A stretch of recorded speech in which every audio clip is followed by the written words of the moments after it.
చెప్తున్నాను. ఈ ఇబ్బందులన్నీ పడటానికి కారణం నేను తిట్టిన తిట్లే కదా, నేను తిట్టిన తిట్లు జగన్మోహన్ రెడ్డి గారి కోసమే కదా అని ఆయన అనుకుంటున్నాడు. ఆయన అనుకుంటే మాకేం సంబంధం అది? ఇప్పుడు ఆయన మేము తిట్టమని చెప్పినామా? తిట్టమని చెప్తే ఆ విధంగా తిట్టాల్సిన అవసరం లేదు. పార్టీలు ఇంతమంది ఉన్నాయి, మేమందరూ తిట్టకూడదు. తిట్టాలనుకుంటే మాతో తిట్టకూడదా?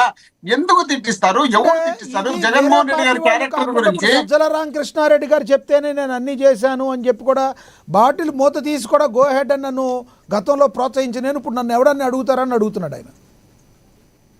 ఇప్పుడు మీకు బాగా అవగాహన నాకు, ఎందుకంటే చిన్న వయసు కాబట్టి మీకు తెలియకపోయిండొచ్చు, నాకు ఎక్కువ తెలుసు. ఇవి తెలుగుదేశం నందిని పంది చేసి పందిని నంది చేసి అలవాట్లు ఉన్నటువంటి క్యారెక్టర్ ఉన్నటువంటి లీడర్లు వాళ్ళ అధినేతతో పాటు అందరూ ఉన్నారు.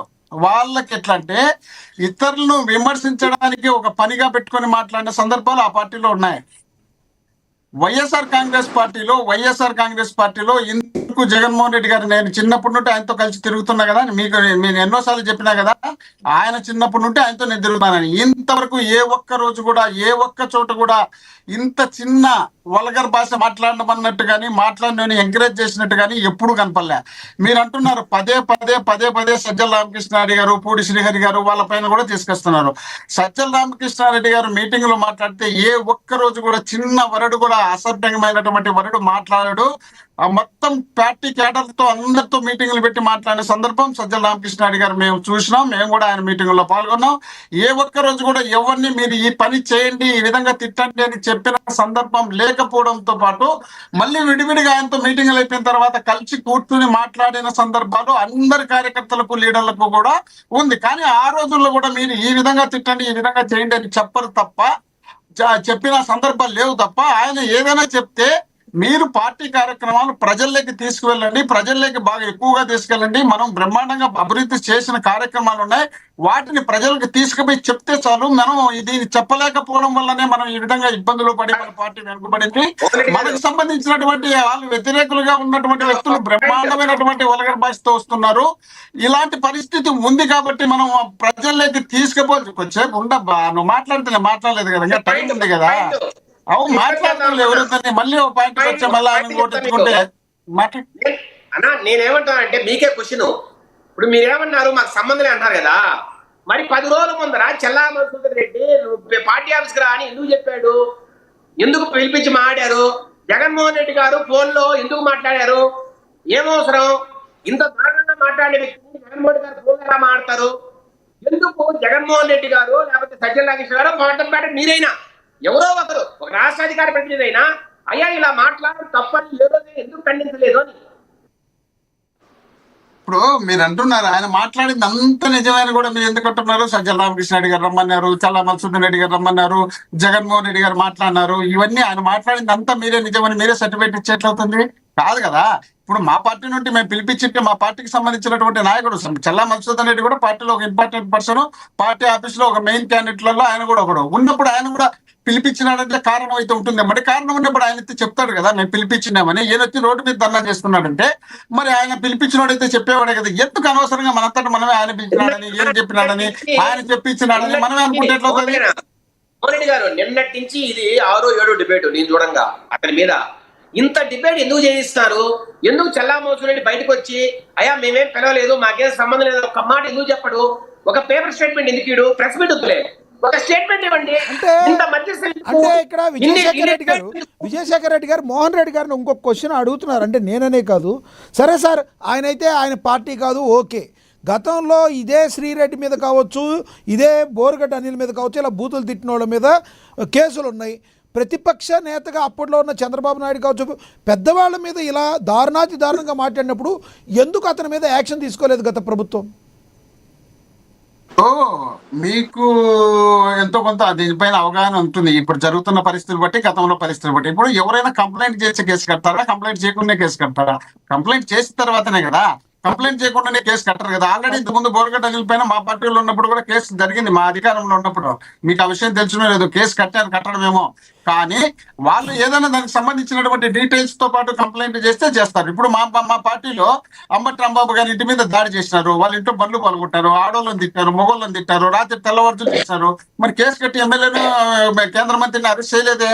అక్కడ జోరికి రమేష్ గారి ఇంటి మీద మీడియాలో అందరూ చూడగానే పైకి ఊరలేసి కేకలేసి రాళ్ళు కొట్టి బాధ చేస్తారు. మరి వాళ్ళ మీద ఎవరి మీద కేసు పెట్టలేదే. అదే నల్లపరెడ్డి ప్రసన్న కుమార్ రెడ్డి ఇంటి మీద దాడులు చేసినారు, కొట్టారు, వాళ్ళ అమ్మ ఉన్నది ఏడిపించినారు, అన్ని రకాలు చేసినారు. మరి వాళ్ళ మీద కేసు కట్టలేదే. అదే విధంగా జిల్లా రాష్ట్రంలో ప్రతి నాయకుడి మీద, జిల్లాకు ఒక నాయకుడి మీద, మా ప్రకాష్ రెడ్డి మీద తొడలు కొట్టి మీసాలు దిగి కొట్టొచ్చామని చెప్పి బాగా ఛాలెంజ్ చేసినారు. మరి వీళ్ళ మీద కేసులు కట్టలేదే. కాదయ్యా, సంబంధం లేనటువంటి కంటే మేము కేసులు కట్టుకుంటా పోవాలంటారు, సంబంధం ఉండేందుకు వాళ్ళు కేసులు కట్టలేదని చెప్తారు. ఇప్పుడు ఆటవిక రాజ్యం నడుస్తుంది ఆంధ్రప్రదేశ్ లో. ఈ ఆటవిక రాజ్యంలో వీళ్ళు పట్టపగలు చెప్పు ఉండదు. నేను మాట్లాడలేకపోతే మీరు అడిగేటప్పుడంతా టైం ఇస్తానులే, ఎందుకు తొందరపడతాం? తొందరపడతా నోట్ చేసుకుని మాట్లాడుతున్నారు, ఎవరు తనని వద్దలేదు కదా. ఇప్పుడు మీరు ఇన్ని అరాచకాలు చేస్తున్నప్పుడు, మీరు ఇంతమందిని మట్టలు చేయడము, ఇంతమందిని రేపులు చేయడము, ఇంతమందిని దౌర్జన్యం చేయడము, ఇంతమంది భూములు లాక్కోవడము, ఇంతమంది ఇళ్ల మీద దాడులు చేయడము, ఇంతమందికి ఇన్ని జరిగినా కూడా మీరు కేసులు కట్టనప్పుడు, మాకు సంబంధం లేనటువంటి వ్యక్తులు సోషల్ మీడియాలోనో ఏడో ఈడో ఫిర్యాదు చేసినారంటనో, లేక మీ మీద విమర్శలు చేసినారంటనో, వాళ్ళనో ఇతర రాష్ట్రాల్లో ఉన్నా కూడా ఈడ్చకొచ్చి ఈ రాష్ట్రంలో ఉన్నటువంటి అన్ని స్టేషన్లు తిప్పేటప్పుడు వాళ్ళు కూడా కొందరు భయపడిపోయి మీకు సరెండర్ అయిపోయినటువంటి పరిస్థితులు కనిపిస్తున్నాయి. ఇది ఇందులో భాగమే. ఒకవేళ శ్రీరెడ్డి కావచ్చు, లేక బోరిగడ్డ అనిల్ కావచ్చు, లేక మాకు మొన్నటిదాకా మాకు కూడా కొందరు పని చేస్తాండి, మీరు చేసే అరాచకాలను భయపడిపోయి వాళ్ళు పని చేయకుండా మాకు సపోర్ట్ చేస్తున్నటువంటి వ్యక్తులు కూడా మేము తటస్థంగా ఉన్నామంటున్నారు.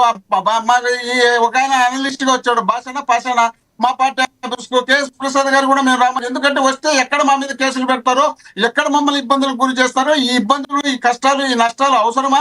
మేమేదో ప్రజలకు ఏదైనా సేవ చేయాలనుకున్నామో, మా నుండి ఏదైనా ఒక మంచి మెసేజ్ ఇవ్వాలనుకున్నామో, ఆ మంచి మెసేజ్ ఇవ్వాలనుకుంటే మాలాంటి వాళ్ళని కూడా తెలంగాణలో ఉంటే ఈడ్చుకొచ్చి జైల్లో పెట్టే పరిస్థితి ఉంది. అదే కదా మా ప్రొఫెసర్ నాగేశ్వరరావు గారు ఏదో ఒక విశ్లేషణలో భాగంగా ఒక మాట అంటే ఆయన మీద కేసులు పెట్టడంతో పాటు వాళ్ళ కుటుంబాన్ని, వాళ్ళ పిల్లలను, వాళ్ళను టార్చర్ పెట్టే విధంగా మెసేజ్లు పెట్టే కార్యక్రమం చేయడంతో పాటు, మీ ఇష్టం వచ్చినట్టు మీరు చేయడంతో పాటు, మీరు చేసిన తప్పులను కూడా దొంగసారే కలుస్తారు, మా జోగి రమేష్ మీద కేసులు పెడతారు, మీరు ఇక్కడ రేపులు చేస్తారు, మా వాళ్ళ మీద కేసులు పెడతారు, మీరు అక్కడ మటలు చేస్తారు, మా వాళ్ళ మీద కేసులు పెడతారు. ఇంత దారుణమైనటువంటి పరిపాలన జరుగుతుంది కదా. ఈ పరిపాలనలో మూడు పార్టీల నాయకులు ఉన్నారు. ఒక నాయకుడు కాకపోతే ఒక నాయకుడన్నా ఇది తప్పు అని చెప్పే పరిస్థితుల్లో లేరు కదా. వీళ్ళు తప్పు అని చెప్పకపోవడంతో పాటు మరింత ఎంకరేజ్ చేస్తారు. సాయి కృష్ణ అనే క్యాండిడేట్ ను కాల్చి చంపితే బూడిది కూడా ఇమ్మని వాళ్ళమ్మ నోరు కొట్టుకుంటే ఆ బూడిది ఇచ్చే పరిస్థితి లేదు.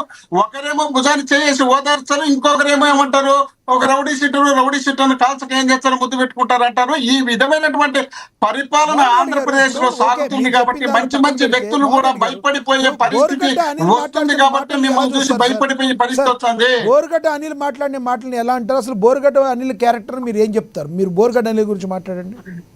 ఇప్పుడు నేను ముఖసూటిగా చెప్పాలంటే, బోరుగడ్డ అనిల్ కు పార్టీకి సంబంధం లేనప్పుడు, బోరుగడ్డ అనిల్ గారు జగన్మోహన్ రెడ్డి గారికి అభిమానిగా ఉన్నప్పుడు, జగన్మోహన్ రెడ్డి గారిని వీళ్ళు విపరీతమైనటువంటి వల్గర్ భాషలతో పాటు వీళ్ళు ఇష్టం వచ్చినట్టు వీళ్ళు మాట్లాడినప్పుడు, ఇది ఎంత వీళ్ళే చేయిస్తున్నారనే కోపంతో ఒకవేళ ఒక అభిమానిగా చంద్రబాబు నాయుడు గారిని కానీ, పవన్ కళ్యాణ్ గారిని కానీ, లోకేష్ గారిని తిట్టారు. తిట్టింది అయితే తప్పు, దాంట్లో 100% మేము ఏకీభవించాం. ఎందుకంటే అలాంటి భాష కాదు.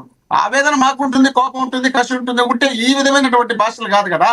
ఆ భాష మాట్లాడడం వల్ల తప్పు చేసినాడు, ఆ తప్పు చేయడం వల్ల జైలుకు పోయినాడు. ఆ జైలుకు పోవడం దాదాపు వీళ్ళు ఇష్టం వచ్చిన వీళ్ళకు ఉన్నంత కసంతను అతని మీద ప్రయోగించి అతన్ని రకరకాలుగా చిత్రహింసలు పెట్టి అతనికి ఫుడ్ తింటే కూడా తీసుకుపోయి కొట్టించిన పరిస్థితి ఉంది. కాబట్టి ఆవేదనలో భాగంగా అతను హింసించారని మీకు ఎలా కనిపిస్తుందయ్యా? సీసీ కెమెరా పెట్టి చూపించారా? బోరుగడ్డ మాట్లాడింది ఎలా నిజమని అడిగిన మీరు, బోరుగడ్డ అనిల్ చెప్పిన ఇది నిజమని మీరు ఎలా నమ్ముతారు? బోరుగడ్డ చెప్పినారు, నేను నమ్మినాను, నేను చెప్పలే. ఆయన స్టేషన్ లో ఉంటే బయటికి తీసుకొచ్చేటప్పుడు చూసినాం. ఆయన ఒక చోట స్టేషన్ లో కూర్చొని పోలీసులు ఫోన్ చేస్తారంటే ఉండబ్బా, వాళ్ళని సస్పెండ్ చేసింది చూసినాం. రకరకాల కార్యక్రమాలు కళ్ళ ముందర కనిపిస్తున్నాయి కదా. ఈ కళ్ళ ముందర కనిపించే సాక్ష్యాలను పట్టేనే మాట్లాడుతున్నా తప్ప, బోరుగడ్డ అనిల్ గారు నాకు చెప్పినారు, నేను ఆయన గురించి మాట్లాడుతున్నా, ఆయన చెప్పింటేనే నేను మీకు చెప్తున్నాననిలే. అలాంటి పరిస్థితి వచ్చింది కాబట్టి రాష్ట్రంలో ఒకవేళ ఎవరైనా తప్పులు చేస్తే ఈ విధమే తప్పులు చేయడం కాదు, ఏదైనా మీరు తప్పు చేసినప్పుడు ఈ క్వశ్చన్ చేస్తే ఈ విధమైనటువంటి పనిష్మెంట్లు ఉంటాయేమో. ఒక్కోసారి మురళీకృష్ణ కావచ్చు, వంశీ గారు కావచ్చు, రకరకాల వ్యక్తులు రకరకాలుగా హింసించినారు కదా. ఈ హింసించాల వాళ్ళు అందరి మీద ప్రయోగాలు చేస్తున్నారు. 3 పార్టీలలో ఒక్కరు కాకపోతే ఒక్కరన్నా ఇది తప్పు అని చెప్పే పరిస్థితి లేదు కూటమిలో. కేంద్రం నుండి రాష్ట్రం వరకు వీళ్ళు ఇష్టం